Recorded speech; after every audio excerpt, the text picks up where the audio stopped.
स्वागत छ यहाँहरूलाई मेरो सानो मिनी ब्लगमा। तरकारी तपाईँहरूलाई पनि के बनाऊँ हुन्छ कि मलाई मात्रै हो के साथीहरू। मेरो तरकारी बारीमा अलिअलि नै करेला लागेका थिए अनि करेला टिपेर ल्याएँ। करेला टिपेर ल्याइसकेपछि चाहिँ अनि मैले काट्न थालेँ साथीहरू। करेला पनि मलाई त पातलो र मसिनो मात्रै काटेको मनपर्छ। कसैले चाहिँ गोलो गोलोमा काट्ने गर्नुहुन्छ।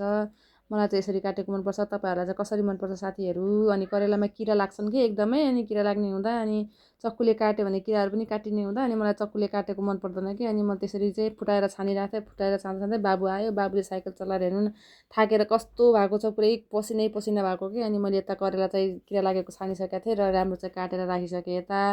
कटाएर राखिसकेपछि चाहिँ अनि मैले चाहिँ नुन छर्केँ करेलामा। नुन छर्केँ भने के हुन्छ भने पानी निस्किन्छ करेलाको। पानी निस्क्यो भने चाहिँ तितोवाला चाहिँ निस्किन्छ कि। अनि तितो निस्क्यो भने चाहिँ अनि मिठो चाहिँ हुन्छ कि तर करेलाको तरकारी चाहिँ पानी निकाल्यो भने। अनि मैले यता करेला आलु काटेको भिडियो चाहिँ बनाउन पाएन साथीहरू। फर्स्ट भिडियो हो क्या मेरो यो। अनि मैले अब फ्राई गर्दैछु साथीहरू आगोमा। तपाईँहरूले चाहिँ ग्यासमा पकाउनुहुन्छ होला। मैले चाहिँ तरकारी यस्तो तरकारीहरू चाहिँ आगोमा पकाएको मनपर्छ क्या मलाई चाहिँ।